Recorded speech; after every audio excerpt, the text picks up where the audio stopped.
Hello everyone, welcome to lifetime coding. आज हम पढ़ने वाले हैं रिडक्स और रिडक्स टूलकिट के बारे में। तो चैप्टर को स्टार्ट करने से पहले मैं आपको एक बात बता देती हूँ। आपके लिए एक छोटा सा नोट है कि हम लोग क्या समझते हैं कि हमारा रिडक्स जो है रिएक्ट का पार्ट है, पर ऐसा नहीं है। रिडक्स रिएक्ट का पार्ट नहीं है। रिएक्ट में हम रिडक्स का कोड लिख सकते हैं, ऐसा नहीं है कि हम रिडक्स का कोड नहीं लिख सकते रिएक्ट में।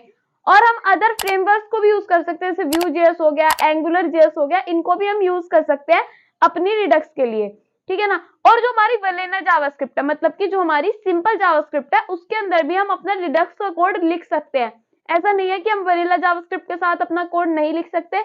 और अगर एज अ स्टूडेंट आपके दिमाग में एक बात आए कि क्या रिडक्स हमारा रिएक्ट का पार्ट है, तो इसमें आपका आंसर है नहीं। और आपसे कोई क्वेश्चन भी पूछ सकता है, तो इसमें आपको नहीं कहना है। मैं आपको ये बात बार बार क्यों बोल रही हूँ, क्योंकि ये आपके लिए इंपॉर्टेंट है, ये आपको पता होना चाहिए। क्योंकि हम यहाँ पर रिएक्ट के साथ ही अपना सारा काम कर रहे होंगे, तो आपको लगेगा कि ये रिडक्स जो है हमारा रिएक्ट का पार्ट ही है, बट ये रिएक्ट का पार्ट नहीं है। आप अदर फ्रेमवर्क्स के साथ भी इसको यूज कर सकते हो। ये एक इंडिपेंडेंट चीज है जो खुद पर वर्क करती है। तो ये तो आपका इतना ही था कि रिडक्स क्या होता है। तो चलिए चलते हैं स्क्रीन पर। तो स्टार्ट करते हैं अपनी रिडक्स को। देखो, रिडक्स का जो साइन है हमारा ये है। तो रिएक्ट का आपको पता है कैसा साइन होता था, कुछ ऐसे करके होता था। मेरे से ड्राइंग नहीं आती बिल्कुल भी, इसलिए थोड़ा बहुत गंदा सा बना है, तो इसलिए इस पर नहीं जाना। तो शुरुआत में ही हमने थोड़ा देख लिया ये क्या होता है। अब हम स्टार्ट करते हैं अपने रिडक्स को। स्टार्टिंग से पहले हम थियोरटिकल इसको समझेंगे एंड देन प्रैक्टिकली फिर हम इसको बाद में समझेंगे। तो थ्योरी में है ना, हमें बोर नहीं होना बिल्कुल भी। चीज़ों को सुनोगे तभी आपको समझ में आएगी कि चीज़ें हो कैसे रही हैं, चीज़ें काम कैसे करती हैं। अगर आपने इसको यहीं पे स्किप कर दिया तो फिर नहीं आप सीख पाओगे। क्यों नहीं सीख पाओगे? क्योंकि आपको चीज़ें पता भी होनी चाहिए और उनको यूज़ भी करना आना चाहिए, ठीक है। तो बहुत मोटिवेशन दे लिया आपको, अब तो आप पूरे मोटिवेट हो ही गए होंगे। तो चलिए स्टार्ट करते हैं। तो देखो, जब हम रिडक्स की बात करते हैं, Redux is a statement management library for JavaScript app. JS मतलब जावास्क्रिप्ट ऐप, यानी जब हम जावास्क्रिप्ट ऐप बनाते हैं, इसमें हम रिएक्ट स्पेसिफिक बातें करेंगे। कैसी स्पेसिफिक बातें करेंगे हम इसमें? रिएक्ट। ना अभी इसमें हम व्यू का यूज़ कर रहे हैं, ना अभी हम एंगुलर जेएस का यूज़ कर रहे हैं। तो हम यहाँ पर सारी बातें रिएक्ट स्पेसिफिक करेंगे। तो बिल्कुल भी सुन के ये नहीं हो ना कि रिएक्ट हमारा जो रिडक्स है हमारा वो रिएक्ट का पार्ट है। नहीं, ये हम सिर्फ इसके स्पेसिफिक बात कर रहे हैं। अभी तक हमने रिएक्ट के अंदर अपनी वेदर ऐप बनाई, ठीक है। हमें पता है कि हमने वेदर ऐप बनाई है अभी पिछली वीडियो में। जिसने वीडियोस नहीं जाके देखी वो जाके वहां से पढ़ सकता है, ठीक है। हमने रिएक्ट के अंदर एक टू डू लिस्ट बनाई थी, ठीक है। हमने ये भी बनाई थी, ठीक है। तो इन सबको जब हमने बनाया है, हमने कुछ स्टेट्स को यूज किया है। स्टेट्स क्या होती है दीदी? अगर आपने रिएक्ट नहीं पढ़ा तो आपको स्टेट्स का मतलब भी नहीं पता होगा, आपको स्टेट्स का एस भी नहीं पता होगा, ठीक है। और अगर आपने पढ़ा होगा तो आपको पूरा स्टेट्स पता होगा, एस क्या, पूरा स्टेट्स ही पता होगा, ठीक है। तो चलिए आगे चलते हैं। अब मैं यहाँ पे स्टेट्स तो समझाऊंगी नहीं। यानी इंफॉर्मेशन को, जो चेंजिंग इंफॉर्मेशन है उसको ट्रैक करने के लिए हमने स्टेट्स का यूज किया है। हम सेट स्टेट जैसी चीजें करते आए हैं। अब ये सेट स्टेट क्या होता है? फिर से वही बात कि सेट स्टेट हमारा स्टेट्स में था, आपको पता होगा। तो वहां पर उन स्टेट्स को मैनेज करने का, काम, उन स्टेट्स को मैनेज करने का एक और तरीका है हमारे पास, विच इज कोल्ड रिडक्स, ठीक है। Which is cold Redux. तो आपको ये पता होना चाहिए कि रिडक्स क्या है।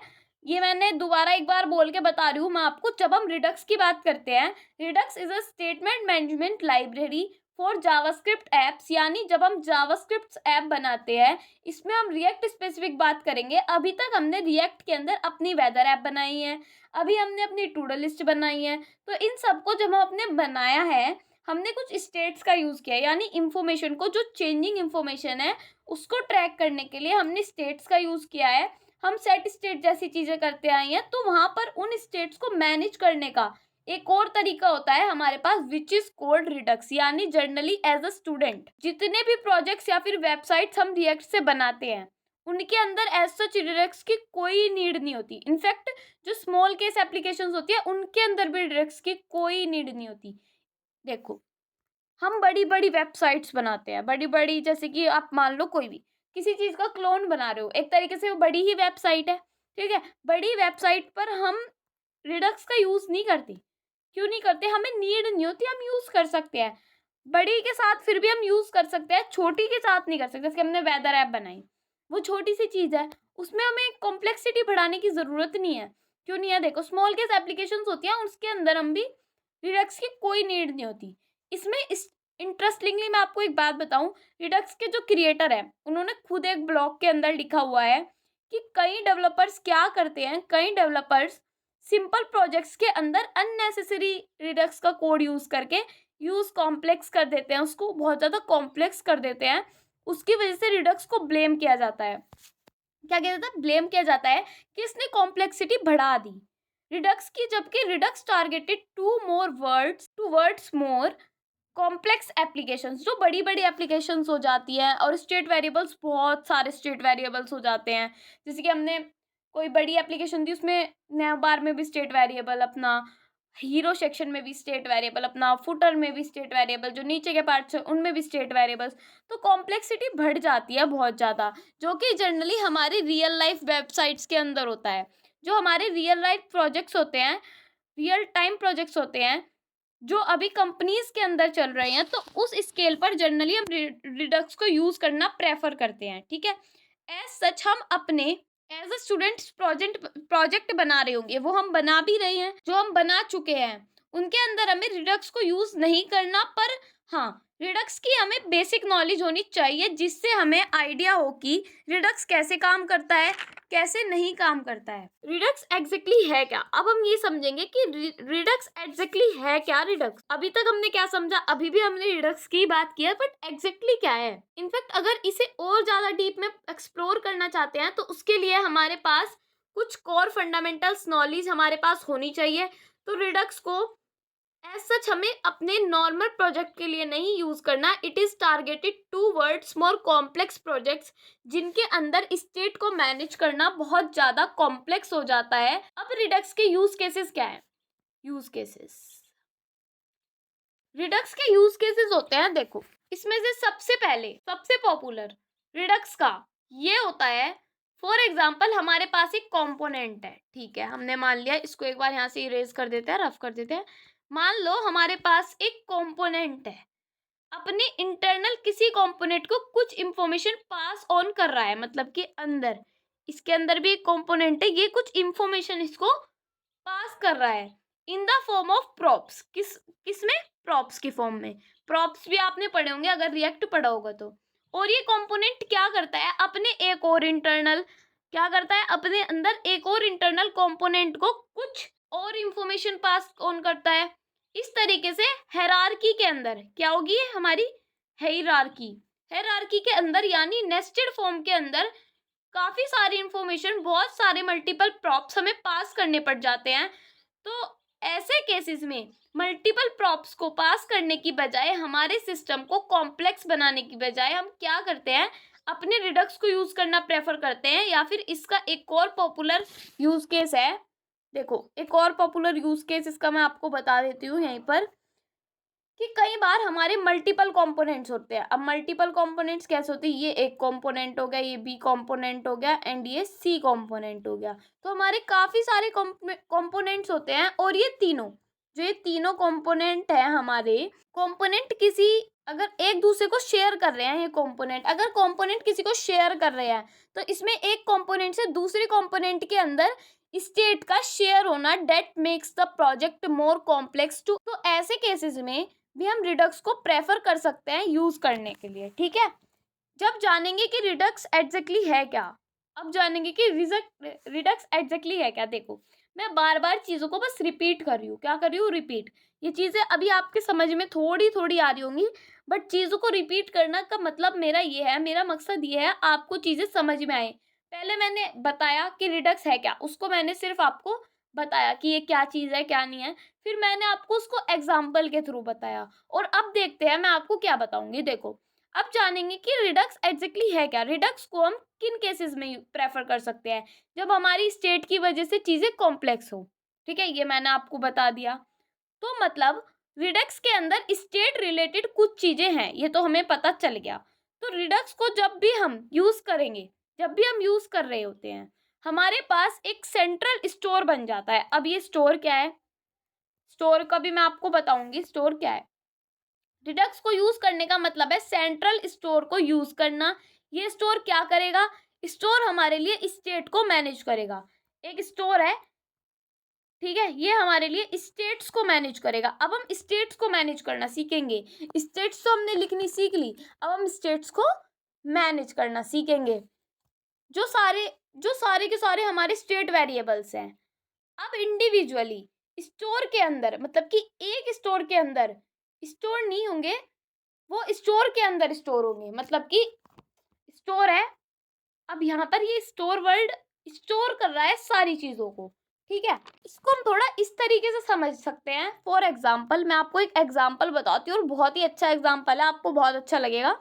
देखो, फॉर एग्जाम्पल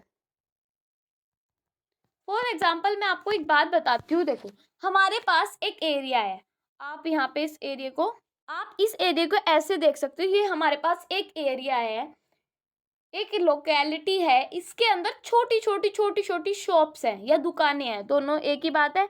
छोटी छोटी कितनी शॉप्स है, मान लो 15 शॉप्स है, ठीक है। एक एरिया है, उसके अंदर 15 शॉप्स है।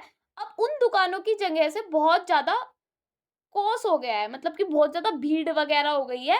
तो ये क्या हो गया, तो क्या किया जाए, हम सारी दुकानों को उठाएंगे और उन्हें एक मॉल के अंदर रख देंगे, ठीक है।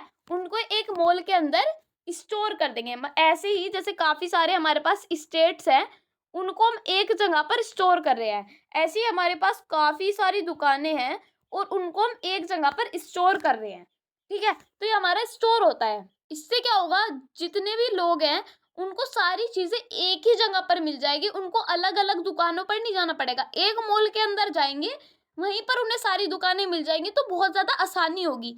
ऐसे ही अगर कोई हमारी वेबसाइट्स पर आएगा तो उन्हें सारी चीजें एक ही जगह पर मिल जाएगी, तो वे अलग अलग क्यों जाएंगे, इसलिए रिडक्स का यूज किया जाता है। आपके पास एक सिंगल स्ट्रक्चर होगा सारी चीजों को यूज करने के लिए। तो इस तरीके का ही कुछ सिस्टम है रिडक्स। जब हम बात कर रहे हैं कि रिडक्स को प्रोजेक्ट्स में कैसे यूज करेंगे, तो प्रोजेक्ट के अंदर रिडक्स को यूज करने का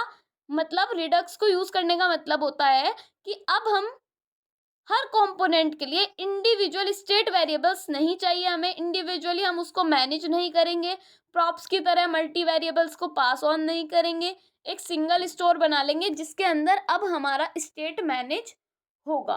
क्या मैनेज होगा, जिसके अंदर अब हमारा स्टेट मैनेज होगा। आई होप आपको ये चीजें तो समझ में आ रही होंगी। तो और इसको डिटेल्स में पढ़ते हैं, इसको रफ कर लेते हैं एक बार। तो जब भी हम रिडक्स को रिएक्ट के साथ यूज करते हैं, हमारे पास एक पॉपुलर लाइब्रेरी होती है रिएक्ट रिडक्स नेम से, ठीक है ना। इस लाइब्रेरी की हेल्प से हम रिएक्ट के अंदर रिडक्स को यूज कर सकते हैं। अब रिडक्स के अंदर ही हमारे पास कुछ हेल्पफुल टूल्स होते हैं जिसे हम कहते हैं रिडक्स टूलकिट। अब रिडक्स टूलकिट क्या होती है, तो Redux toolkit is the official recommendation of writing Redux code. यानी रिडक्स के अंदर कोड किस तरीके से लिखना चाहिए वो रिडक्स की वेबसाइट पर रिकमेंडेशन होता है। रिकमेंडेशन ये है कि रिडक्स टूलकिट को ही हमेशा यूज करो। तो इसीलिए मैक्सिमम केसेस में, यानी जब भी फंक्शनल कंपोनेंट की बात करते हैं हम, फंक्शनल कंपोनेंट आपको पता ही है जिसमें हमारी स्टेट वेरिएबल्स होते हैं, वहां पे हम रिडक्स टूलकिट को यूज कर रहे होंगे रिडक्स के कोड को लिखने के लिए।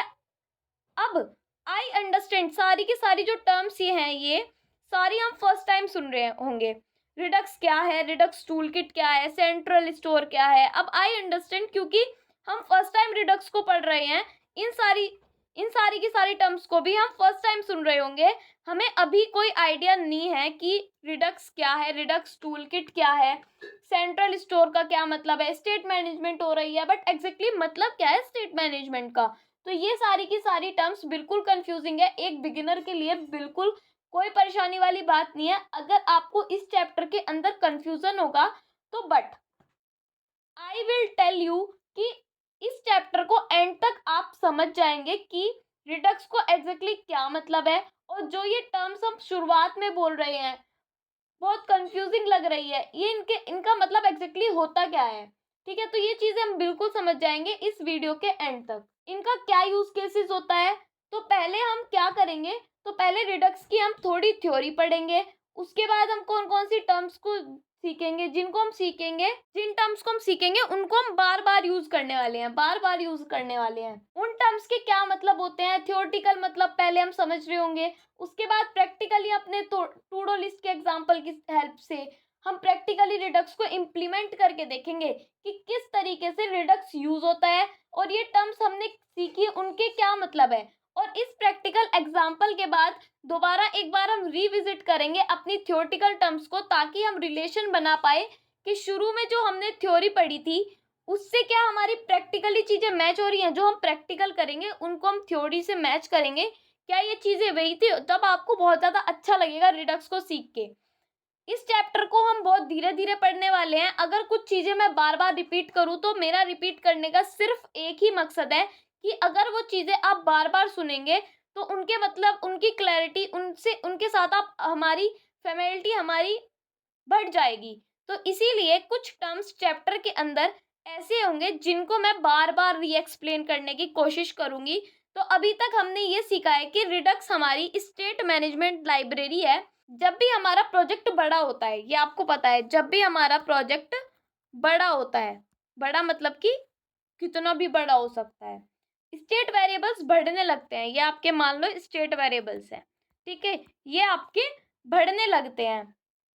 तो स्टेट को मैनेज करना मुश्किल हो जाता है, स्टेट्स को मैनेज करना मुश्किल हो जाता है। इतनी सारी स्टेट्स को कहाँ लेके जाओगे। अब मान लो एक मॉल है, इसके अंदर बहुत सारी दुकानें हैं, अब वो फुल हो गई तो उनको कैसे मैनेज करोगे। उनको मैनेज करने के लिए हमारे पास रिडक्स होता है, और रिडक्स को हम धीरे धीरे डिटेल्स में सीखने ही वाले हैं। अब रिडक्स का ही यूज करने का तरीका, यानी रिडक्स को लिखने का ही एक तरीका है विद सम हेल्पफुल टूल, जिसको हम रिडक्स टूल किट कहते हैं। क्या कहते हैं, रिडक्स टूल किट, जो हमारी ये वाली टूल किट है। तो जब हम रिएक्ट के अंदर रिडक्स को कोड लिखेंगे तो हम रिएक्ट रिडक्स को भी यूज करेंगे। क्या यूज करेंगे हम, रिएक्ट रिडक्स को भी हम यूज कर रहे होंगे। अब ये रिएक्ट रिडक्स क्या होता है, ये रिडक्स टूल किट क्या होती है, सारी हम देखेंगे अभी।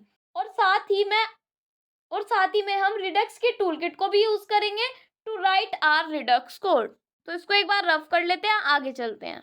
तो हम पहले थोड़ा सा नोट्स को डिज़ाइन कर लेते हैं। यहाँ पे नोट्स नहीं बना हुआ है तो मैं यहाँ पे एक नोट्स को डिज़ाइन कर रही हूँ, ठीक है ना। ये चीज़ें अभी आपको बाद में समझ आएगी ये मैं क्या बना रही हूँ, और ये चीज़ें आपको बहुत अच्छे से समझ में आ जाएगी। ये मैं यहाँ पे लिख रही हूँ स्टोर, ठीक है। तो आप इसको अच्छे से बना लेना, मेरी ड्राइंग अच्छी नहीं है।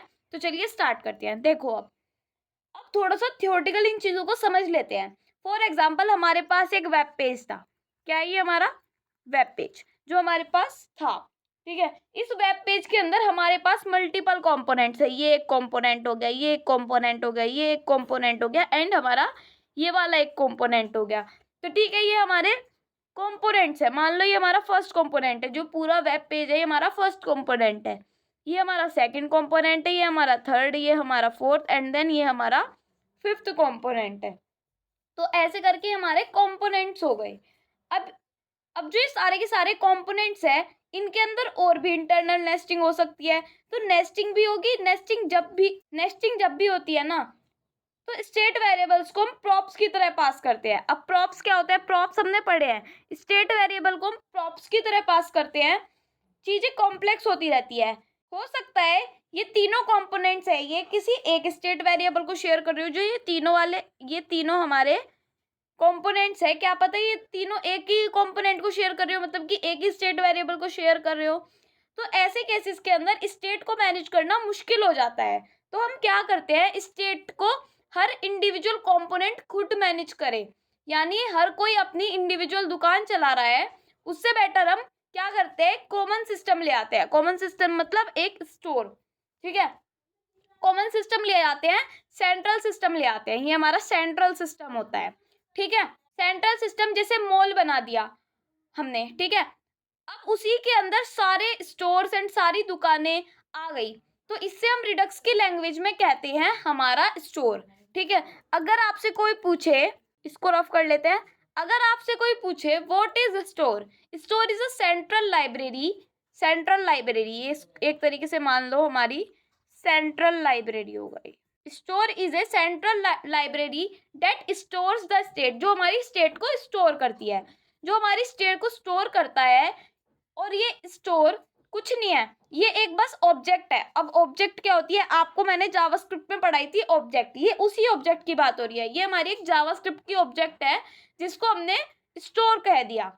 फॉर एग्जाम्पल, पहले अगर हमारे स्टेट वेरिएबल के अंदर लेट सपोज हमारे पास एक एरे थी, ठीक है, किसके अंदर, हमारे स्टेट वेरिएबल के अंदर। एक एरे के अंदर हम लिखते थे ऐसे करके, देखो एक एरे है, यहाँ पे हमने कुछ भी नाम दे दिया, मतलब कि काउंटर बनाया तो यहाँ पे काउंट दे दिया था और यहाँ पे सेट काउंट दे दिया था। तो ये एक हमने किस में लिखा था, अपने एरे के अंदर। तो ऑब्जेक्ट क्या होती है हमारी, स्टोर के लिए हम ऑब्जेक्ट का यूज करते हैं, ठीक है, जिसको हमने स्टोर कह दिया। फॉर एग्जाम्पल, पहले अगर हमारे स्टेट वेरिएबल के अंदर लेट सपोज हमारे पास एक एरे होता था, इसके बाद इसके अंदर कुछ वैल्यू स्टोर करना चाह रहे थे होते थे हम, साथ के साथ हमारे पास एक बूलियन वेरिएबल भी होता था। मतलब कि देखो, इसको रफ करते हैं एक बार। यहाँ पे एक एरे होता था, इसके अंदर कुछ वैल्यूज होती थी, मान लो कुछ भी हो सकती है, ठीक है। और मान लो एक हमारे पास इस डन नेम का बूलियन था, एक बूलियन वेरिएबल होता था। तो इस डन के अंदर मैं यहाँ पे लिख सकती हूँ अपना फॉल्स या ट्रू, क्योंकि बूलियन वैल्यू में क्या होता है, या तो फॉल्स होता है या ट्रू होता है। एक मान लो नंबर, इसमें मैं नंबर दे सकती हूँ अपने एज में। ये था, बहुत सारी इंफॉर्मेशन है हमारे पास जो हर कंपोनेंट के पास इंडिविजुअल इंफॉर्मेशन हो सकता है। इस कंपोनेंट का स्टेट वेरिएबल इसडन होता है, यहाँ पे इसडन भी यूज हो रहा है, एरे भी यूज हो रही है। इस तरीके से मल्टीपल स्टेट वेरिएबल्स हैं। अब हम क्या करेंगे, हम एक सिंगल कॉमन ऑब्जेक्ट बनाएंगे। मतलब कि देखो, एक बार इसको रफ करते हैं, एक सिंगल कॉमन ऑब्जेक्ट बनाएंगे और इसके अंदर ही हम एरे को लिख देंगे, इसके अंदर ही हम इसडन को लिख देंगे और इसके अंदर ही हम अपनी एज को लिख देंगे। मतलब कि इसमें हम स्टोर कर रहे हैं अपनी सारी चीजों को, और इस सिंगल ऑब्जेक्ट को हम नाम दे देंगे विच विल बी स्टोर, ठीक है। तो ये जो स्टोर हम कह रहे हैं सेंट्रल लाइब्रेरी, ये कुछ नहीं है, ये बस एक ऑब्जेक्ट है जिसके अंदर अब सारे के सारे स्टेट वेरिएबल्स आ जाएंगे। और अब जितने भी सारे स्टेट वेरिएबल्स हैं इस स्टोर के अंदर, उन सबको सारे के सारे कंपोनेंट्स एक्सेस कर पाएंगे। तो जिस भी कंपोनेंट से हम कोई भी स्टेट चाहिए, अगर हमें कोई भी स्टेट चाहिए जिस भी कंपोनेंट है, तो एक्सेस कर सकते हैं हम और उसे अपने कंपोनेंट के अंदर यूज कर सकते हैं। ये बहुत बेसिक सिंपल तरीके से एक तरीका होता है बिल्कुल बिगिनर लेवल पे रिडक्स को समझने का, कि हम ये करने की कोशिश करेंगे अपने कोड के अंदर कि सारे स्टेट वेरिएबल्स को उठाएंगे, अपने रिएक्ट से सारे स्टेट वेरिएबल को उठाएंगे और इसी से एक ऑब्जेक्ट के अंदर रख देंगे।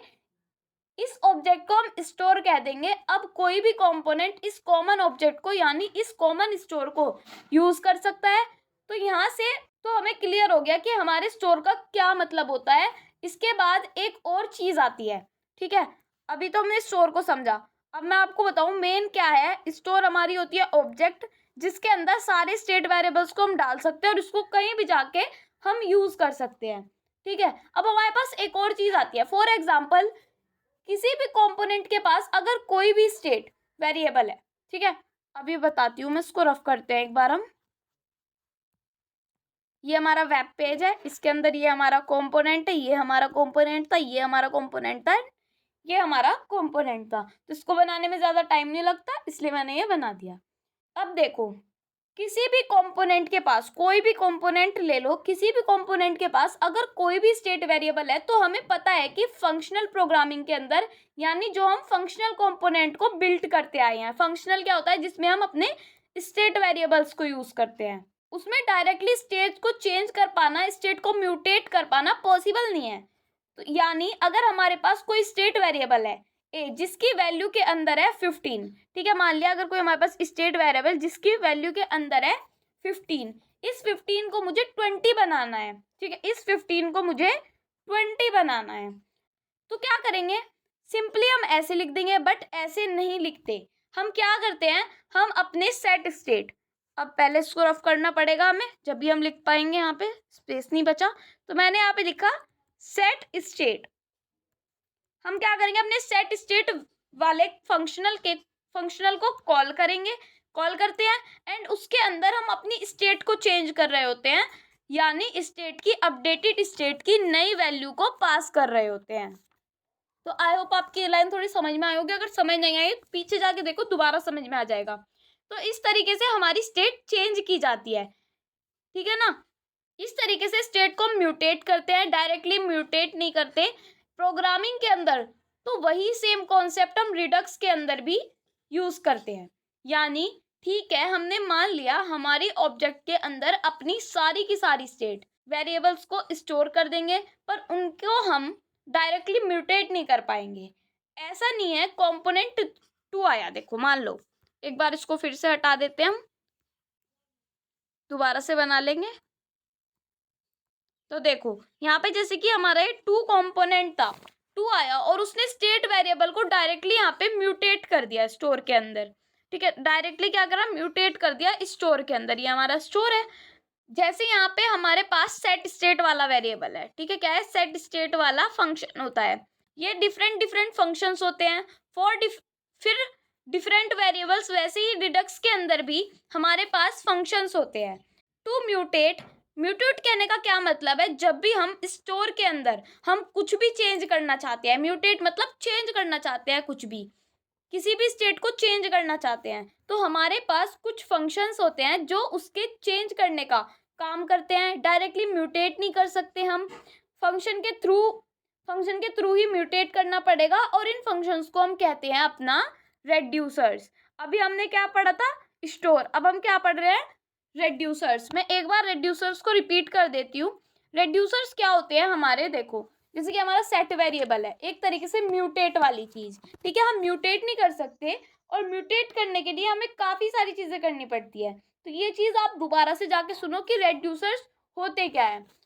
तो जब भी स्टोर इमेजिन करेंगे हम, जब भी हम स्टोर को इमेजिन करेंगे, क्या ये हमारा स्टोर, ठीक है, तो एक ऑब्जेक्ट को इमेजिन करेंगे हम। इसको इमेजिन नहीं करेंगे, हम एक ऑब्जेक्ट को इमेजिन करेंगे। जब भी रेड्यूसर्स को इमेजिन करेंगे तो एक फंक्शंस को इमेजिन करेंगे। स्टोर को इमेजिन करेंगे तो एक ऑब्जेक्ट को इमेजिन करेंगे, और फंक्शंस को इमेजिन करेंगे अगर हम रेड्यूसर्स की बात करेंगे। तो मैं यहाँ पे लिख देती हूँ कि हम क्या कर रहे हैं यहाँ पे, ये हमारा हो गया स्टोर, ये हमारा हो गया स्टोर। जब भी हम स्टोर की बात करेंगे तो हम यहाँ पे अपने ऑब्जेक्ट की बात कर रहे हैं।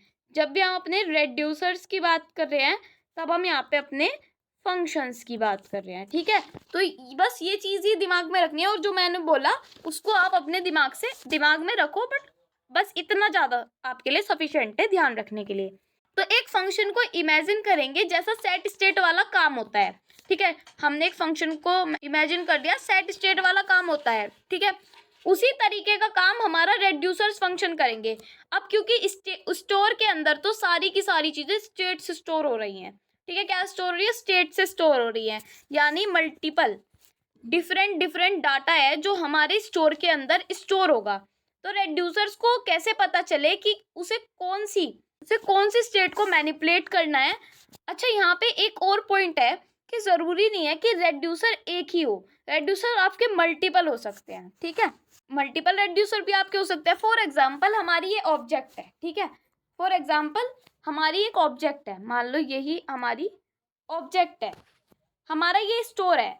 स्टोर के अंदर, क्योंकि ऑब्जेक्ट क्या होती है, हमारा स्टोर होता है, स्टोर के अंदर एक वैल्यू है ए, स्टोर के अंदर एक वैल्यू है हमारी ए, एक वैल्यू है हमारी बी, और एक वैल्यू है हमारी सी। हमें चाहिए कि सिर्फ ए अलग, जो ये हमारा ए है ये अलग से मैनिपुलेट हो, तो ए को म्यूटेट करने के लिए एक अलग रेड्यूसर्स बना सकते हैं हम। ठीक है, ए को मैनिपुलेट करने के लिए क्या कह सकते हैं हम, एक अलग बना सकते हैं, बी को मैनिपुलेट करने के लिए एक अलग रेड्यूसर्स बना सकते हैं, और सी को मैनिपुलेट करने के लिए एक अलग रेड्यूसर्स बना सकते हैं, या इनफैक्ट ए के अंदर ही मल्टीपल काम कर सकते हैं। ए के अंदर ही मल्टीपल काम करने के लिए हम अलग अलग रेड्यूसर्स बना सकते हैं। तो हम रेड्यूसर्स अलग अलग भी बना सकते हैं। तो reducers are basically functions which do the work of mutating the state. तो इसीलिए रेड्यूसर्स को हमें दो इंफॉर्मेशन बतानी होती है। एक तो रेड्यूसर्स को हमें बताना होता है कौन सी स्टेट को चेंज करना है। ठीक है, अगर हमें म्यूटेशन चाहिए तो एग्जैक्टली स्टोर के अंदर जाके हमें किस स्टेट को म्यूटेट करना है, किस स्टेट को नहीं करना है, वो हमें बताना होगा।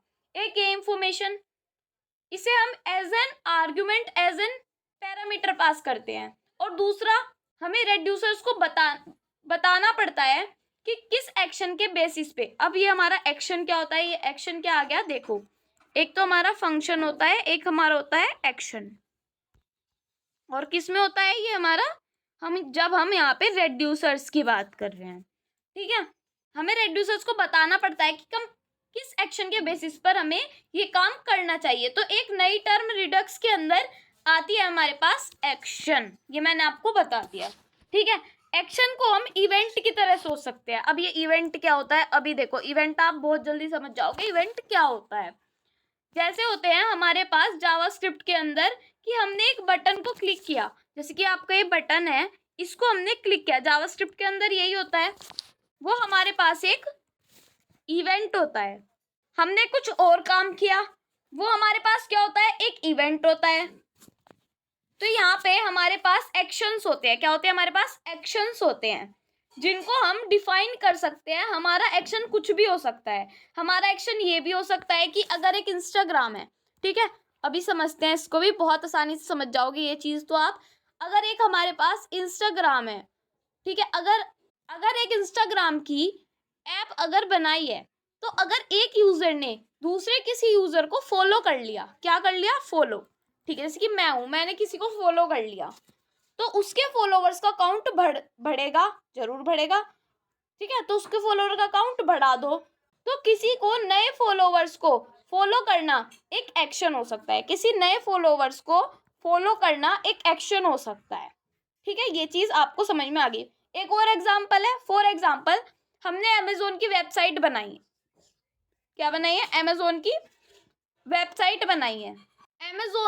अमेजोन के ऊपर हमने एक नए आइटम को कार्ट के अंदर ऐड कर दिया, ठीक है, तो वो अपने आप में एक एक्शन हो सकता है, ठीक है। उस एक्शन से कुछ रिजल्ट निकलेगा, उस एक्शन से क्या होगा, जैसे जैसे ही नया आइटम कार्ट के अंदर ऐड हुआ, जैसा ही नया आइटम कार्ट के अंदर ऐड हुआ, हमारा कार्ट का काउंट अपडेट हो जाएगा, हमारा जो फाइनल टोटल प्राइस है उसके अंदर उस आइटम का प्राइस ऐड हो जाएगा। तो मल्टीपल जगह चेंजेस हो गए। तो मल्टीपल जगह जब हम चेंजेस करते हैं, तो उसमें जब हमारे पास अलग अलग वेरिएबल्स हो ना, मल्टीपल कंपोनेंट्स, बिना रिडक्स के अगर सेम वेरिएबल्स को भी यूज कर रहे हो, तो कोड बहुत कॉम्प्लेक्स होता है, बहुत ज़्यादा कॉम्प्लेक्स हो जाता है, कॉम्प्लेक्सिटी बढ़ जाती है उसकी।